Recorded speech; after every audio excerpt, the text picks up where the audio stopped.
Bună ziua, suflete frumoase! Haideți să vedem cu ce ne mai surprinde universul. Deja am niște cărți întoarse aici. Suntem cam întorși. O iau, dacă s-a întors. S-a întors. 6 de bufte. Și altceva cu ce ne mai surprinde. Vrem să ieșim victorioși. Bun. Și altceva? Cam misterios universul ăsta. Nu e nimic. Extragem. 7 de spade. Cavalerul de bâte și sub el nimic. Credeam că e ceva sub el, dar nu e. Am avut doar impresia. Deci cavalerul ăsta de bâte. Faptul că am avut impresia că e ceva sub el. Poate să și ascund ceva, dar nu las eu așa. Nu las eu așa, pe dragonul ăsta de foc. Mai scot una. Hai să vedem cu ce ne mai surprinde universul. Ia să vedem cu ce ne mai surprinde. Hai scot o singură carte. Eremitul. Ce căutăm noi aici? Mă, busolă interioară.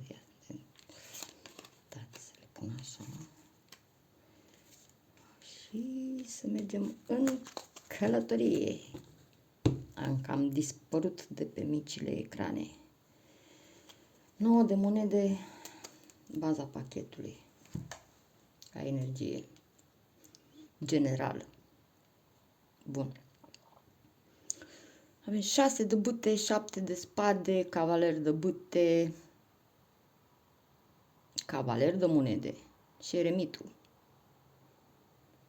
Vrem victorii, facem strategii, să acționăm din impuls. Cavalerul de bâte acționează din impuls. Este puțin mai mic ca nebun. La un nivel puțin mai mic cavalerul ăsta de bâte ca energie. Cavalerul de monede. Cavalerul ăsta de monede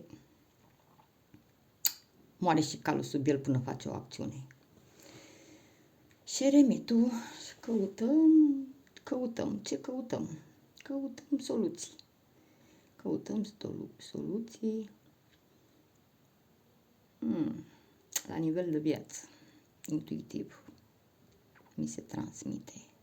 Deci întreaga poveste, întreaga scenă, vrem o victorie, căutăm și facem strategii, să fim așa mai cu flow în energie de cavaler de bâte. Acționăm din impuls, sub impuls, în busola interioară. Vrem să acționăm din asta, dar totuși cavalerul de monede spune că e cam înceată acțiunea. Merge încet și foarte încet. Este într-un deșert emoțional sau la nivel de viață. De aceea și eremitul caută soluțiile cele mai bune, să reușească să ajungă la 6 de bâte. Da? Păi, un an nou, intrăm în anul calului de foc. Nu putem să mai mergem pe vechiul eu. Mergem cu flow, cu nou, cu autenticitate, cu tot ce înseamnă busolă interioară și stima de sine. Altfel nu rămânem blocați la nivel de viață în același sens giratoriu și ne învârtim în același loc și după aceea ne întrebăm de ce nu funcționează mie, de ce nu merge, de ce nu-mi iese. Păi, vrei să-ți iasă, ce vrei să-ți iasă, din ce energie manifesti? Din aceeași energie ca anul trecut? Că nu știi tu de tine? Că n-ai niciun scop?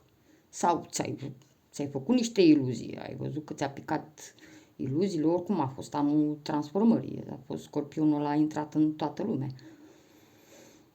Ne-a răscolit cam pe toți, până ne găsim busola interioară, până ne cad măștile, până ne cad toate visele, iluziile, vălul de pe ochi și să vedem lumea exact așa cum este ea.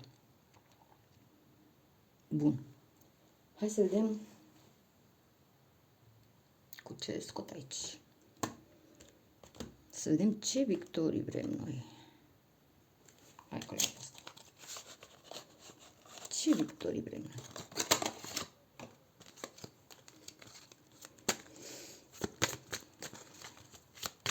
Pe ansamblu am văzut tabloul pașii. Așa, am 3 cărți. Ho, ho, ho, ho!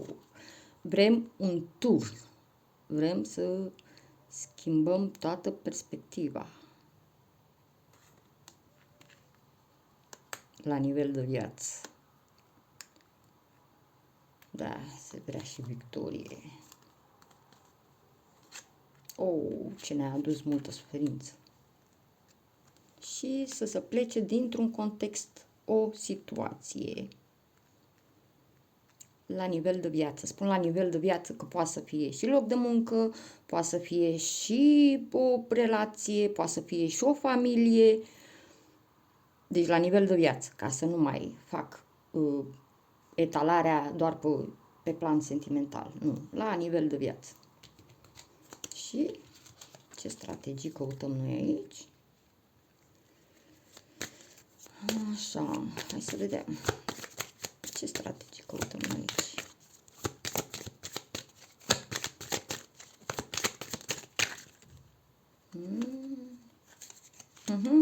Cam agitate cărțile, criză de timp. Ce strategii? Ce să facem noi aici pentru reușita asta?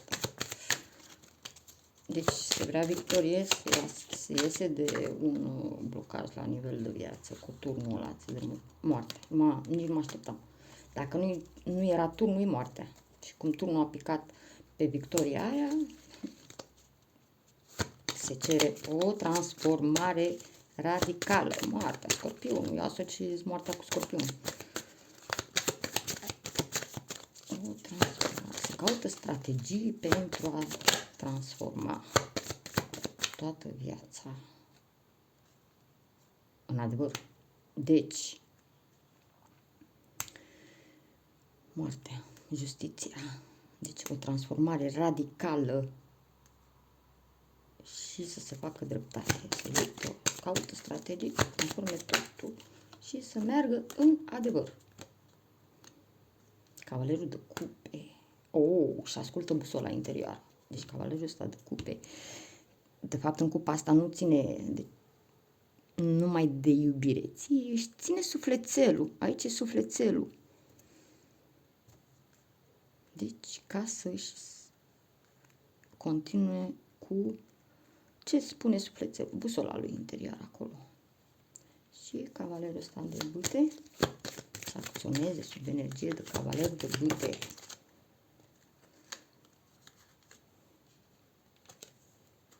Lumea, să închidă un capitol care un capitol care a așteptat de mult să-l închidă. Să acționeze în cavalerul de bâte. Ăla. Da, ca un nebun, dar numai că nu e nebun. Cu lumea, cu 5 de cupe. Închid un capitol care i-a adus un regret. Își plânge sufletul pierdut până cupele alea vărsate. Totuși mai are două, mai are speranță. Da, aia vrea să acționeze din cavaler de bâte. Ori la bal, ori la spital. Fie ce-o fi, așa nu se mai poate. Deja avem tablou în spate, e hotărât pe așa ceva. Dar ce ținește el pe aici? Așa, cavalerul de monede. ce vrea el încet și sigur? Cavalerul de monede, pe cavaler de monede. Deci vrea să ia lucrurile încet, foarte încet, adică mai pe loc așa, aruncă întâi spiritul în manifestare și apoi acțiunea. Azi de bâte. O ia încet așa, dar visează la un nou început. Da, acum am înțeles. Deci, strategia lui, care o caut aici, să acționeze foarte rapid. Cum să vă explic? Trimite întâi spiritul, întâi sufletul în manifestare și apoi acțiunea. Pentru că acțiunile lui sunt foarte încete spre un nou început pasional sau pasiune. Nu știu, are omul o pasiune să-și îndeplinească care, uite, a stat în stagnare, în vindecare, în pauză, în reflectare, s-a gândit prea mult la asta. Și cu eremitul aici, busola lui interioară. Ia să vedem noi ce caut aici. Strategii, ce caută el acolo? Un eremit. Ce se întâmplă? Ce se întâmplă cu eremitul? Că eremitul a fost și anul trecut. Spânzuratul. Caută soluții să iasă dintr-un blocaj.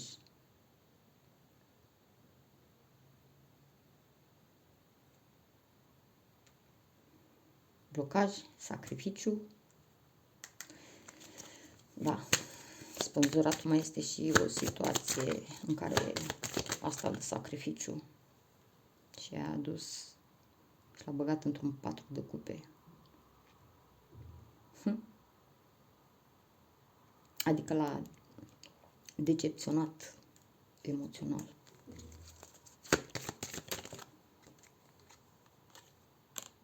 Cavalerul de cupe. Da, același cavaler de cupe care vrea să-și salveze sufletelul. Și cam asta, cu asta ne va surprinde universul și acțiunile unor oameni. Sau poate rezonează cu situația voastră actuală. O zi frumoasă!